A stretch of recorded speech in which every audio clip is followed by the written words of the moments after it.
الیدین نہ کرنے کے بارے میں وہی دلیل کس کی ہے؟ امام ابو حنیفہ کی، کہ کوفہ علم کا مرکز تھا، کوفہ میں عبداللہ بن مسعود اور علی رضی اللہ تعالیٰ عنہ کے آگے آباد ہوئے، یہ دونوں صحابہ علم میں دوسروں سے بہت زیادہ تھے، ان کے شاگرد جتنے بھی کوفہ میں تھے رفع الیدین نہیں کرتے تھے۔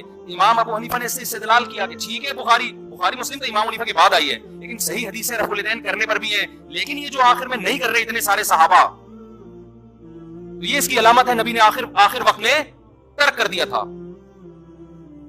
آپ اس دلیل پہ آپ یہ کہہ سکتے ہیں کہ مجھے یہ دلیل سمجھ میں نہیں آتی، میری رائے یہ کہ کیونکہ بخاری میں ہے تو ہم رفع الیدین کریں گے، ٹھیک ہے، آپ کی نہیں سمجھ میں آ رہی تو ٹھیک ہے، ہم تو مانتے ہیں نبی نے کیا ہے، لیکن اگر ابو حنیفہ اہل کوفہ اور صحابہ تابعین جو ان کے شاگرد تھے ان کے عمل سے استدلال کرتے ہوئے نہ کرنے کا فتویٰ دے رہے ہیں، آپ ان کی نماز کو بولو خلاف سنت ہے، اس کا مطلب آپ اپنی رائے کو دوسرے پر تھوپنا چاہتے ہیں۔ بھائی صاحب نے سوال کیا کہ رفعتین کرنا چاہیے کہ نہیں، and there is a misconception کہ کچھ لوگ یہ سمجھتے ہیں کہ رفعتین اس لیے کیا جاتا تھا کیونکہ لوگ جب نماز پڑھنے آتے تھے۔ السلام علیکم پیارے ناظرین، میرا نام راشد علی اور آپ دیکھ رہے ہیں میرا یوٹیوب چینل۔ دوستوں، آج کی جو ہماری ویڈیو ہم دیکھنے جا رہے ہیں، ہم نے جو ویڈیو لی ہے اس کا مقصد صرف یہ ہے کہ رفع دین پر ہماری جو آج کی ویڈیو وہ ہے رفع دین پر۔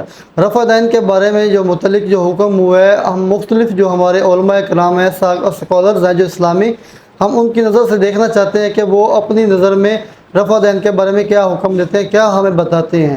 جو ہم نے یہ جو ویڈیو لی ہے یہ یعنی مختلف ڈفرینٹ جو کہ اسکالرز ہیں ہمارے، وہ سب کی ہم نے اس میں ویڈیو ریکارڈ ہے، وہ ہمیں بتائیں گے کہ مختلف جو جتنے بھی اسکالرز ہیں ہم سب کی بات سنیں گے رفع دین کے متعلق جو بات ہیں۔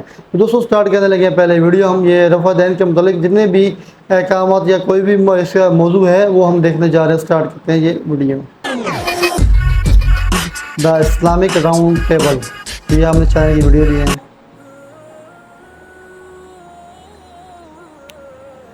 رفع الیدین نہ کرنے کے بارے میں وہی دلیل کس کی ہے؟ مولانا امام ابو حنیفہ کی، کہ مسعود کوفہ علم کا مرکز تھا، کوفہ میں عبداللہ بن مسعود اور علی رضی اللہ تعالیٰ عنہ کے آگے آباد ہوئے، یہ دونوں صحابہ علم میں دوسروں سے بہت زیادہ تھے، ان کے شاگرد جتنے بھی کوفہ میں تھے رفع الیدین نہیں کرتے تھے۔ امام ابو حنیفہ نے اس سے استدلال کیا کہ ٹھیک ہے بخاری مسلم تو امام حنیفہ کے بعد آئی ہے، لیکن صحیح حدیثیں رفع الیدین کرنے پر بھی ہیں، لیکن یہ جو آخر میں نہیں کر رہے اتنے سارے صحابہ، تو یہ اس کی علامت ہے نبی نے آخر وقت میں ترک کر دیا تھا۔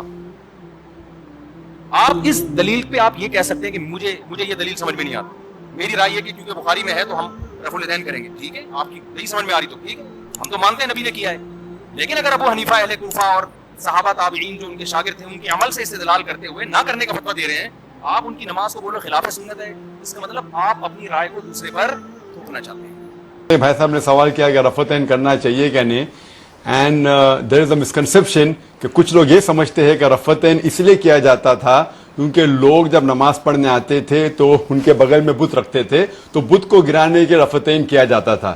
یہ کدھر بھی حدیث میں نہیں لکھا ہوا ہے، کوئی بھی صحیح حدیث میں لکھا ہوا ہے۔ اگر مان لو یہ بات صحیح بھی ہے کہ لوگ بت پکڑ کے لے کے آتے تھے تو اسی لیے رفعتین کرنا چاہیے، تو ہر فرقے کے لوگ جب نماز پڑھتے شروع میں جب اللہ اکبر کرتے ہیں تو ہاتھ تو کان تک اٹھاتے ہی ہے، تو جب ہاتھ کان تک اٹھاتے ہیں when they raise the hand تو بت آٹومیٹک گر جاتے، تو پھر سے رفعتین کرنے کی ضرورت ہی نہیں۔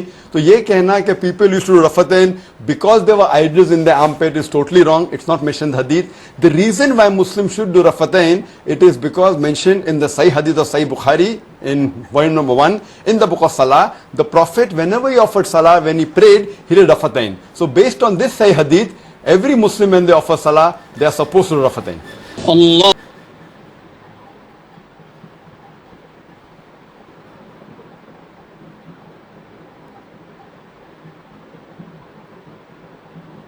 اور امام اعظم ابو حنیفہ نے فقہ میں اختلاف رکھتے تھے۔ امام شافعی رفع الیدین کے قائل تھے، امام اعظم حنیفہ کہتے تھے کہ رفع الیدین منسوخ ہو گیا ہے اور حضور علیہ السلام کا آخری عمر کا عمل ناسخ ہے پہلی عمر کے عمل کا، تو لہٰذا یہ درست نہیں۔ لیکن امام شافعی کہتے تھے میرے پاس یہ دلائل ہے۔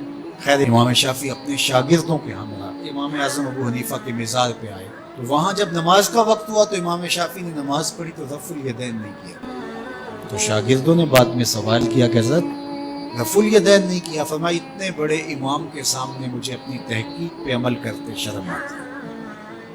یہ ہمارے بزرگوں کا طریق تھا، یہ ان کے اندر توسع تھا، ان کا ظرف اتنا بڑا ہوتا تھا، ہم چھوٹے چھوٹے ظرف کے لوگ، بہت چھوٹے پست قامت. لہٰذا ہمیں بس تفریق کی بدکاری ہی کرنی ہے. ہم سمجھتے ہیں شاید اس سے ہم اپنے قد کو بڑھا سکیں. نماز ظہر ادا کی.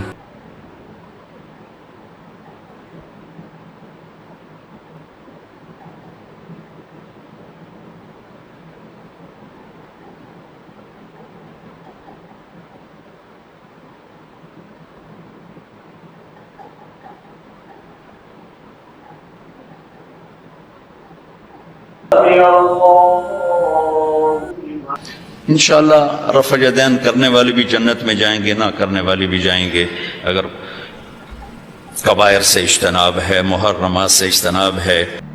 اسی طریقے سے رفع الیدین کے ساتھ نماز ایک پرفیکٹ نماز ہے. میں نے کتابوں سے ثابت کیا ہے کہ سنی اور شیعہ دونوں کا اتفاق ہے رفع الیدین کے اوپر. ہم کبھی یہ نہیں کہتے کہ جو رفع الیدین نہیں کرتا اس کی نماز نہیں ہوتی، یہ تو ہم نے کبھی نہیں کہا. ہم یہ کہتے ہیں کہ جو لوگ جوتیاں بھی پیلی پہنے، جیبوں میں مسواکیں لگائے، جب رفع الیدین کی باری آئے تو کہ سنت ہی ہے نا، چھوڑ دی تو کیا ہوئی. اور یہ ان کی جوڈیشری کی ورڈنگ ہے. علیحدہ سے ورڈنگ یہ ہے کہ مکھیاں مار دینے، بت رکھ کے آتے تھے، یہ منسوخ ہے.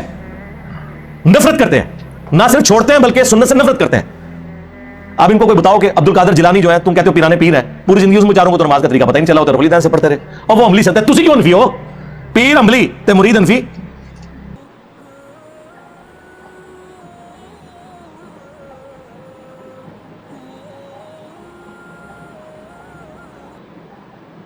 رسول اللہ صلی اللہ علیہ وسلم کا حکم ہے کہ صلو کما رأیتمونی اصلی، نماز ایسے پڑھو جیسے میں نے تمہیں پڑھ کر سکھائی. تو نبی صلی اللہ علیہ وسلم کی سنت کے مطابق جو نماز پڑھنا چاہے اس کو پیارے نبی صلی اللہ علیہ وسلم کی سنت پہ عمل کرنا چاہیے. ایک بندہ وہ ہے جس کو اس سنت کا علم ہی نہیں ہے، وہ سمجھتا ہے شاید نبی صلی اللہ علیہ وسلم رفع الیدین کی ہی نہیں اور وہ نہیں کرتا، تو وہ بے علم ہے، حدیث سے دور ہے، ثواب سے محروم ہے. لیکن اس پہ یہ فتویٰ نہیں لگایا جا سکتا کہ اس کی نماز ہی نہیں ہوتی. ہاں وہ شخص جو یہ کہے حدیث رسول تو مجھے پتا ہے، میں جانتا ہوں، سستی کی وجہ سے چھوڑ دیتا ہے تب بھی ثواب سے محروم ہے، اس پہ بے نمازی کا فتویٰ نہیں لگے گا. بے علمی کی وجہ سے چھوڑتا ہے یا سستی کی بنا پہ چھوڑتا ہے یا بھول کے چھوڑتا ہے تو ثواب سے محروم ہے. بے نمازی کا فتویٰ یا نماز کے رد ہونے کا فتویٰ نہیں لگے گا. وہ شخص جو یہ کہے کہ مجھے حدیث رسول کا علم ہے لیکن چونکہ میں فلاں فرقے کے اندر ہوں اور میرے مولوی صاحب نے کہا ہے نبی صلی اللہ علیہ وسلم کی یہ حدیث چونکہ ہمارے امام کے خلاف ہے، ہمارے مذہب کے خلاف ہے، تو ہم نے یہ حدیث نہیں ماننی. یہ عقیدہ رکھنے کے بعد وہ بد عقیدگی کا شکار ہو گیا کہ اس نے مقام محمد الرسول اللہ صلی اللہ علیہ وسلم پہ غیر رسول کو بٹھا دیا. اگر کوئی اس وجہ سے حدیث کا انکار کرتا ہے تو وہ بد عقیدہ انسان ہے، اس کے عقیدے میں خرابی واقع ہو گئی.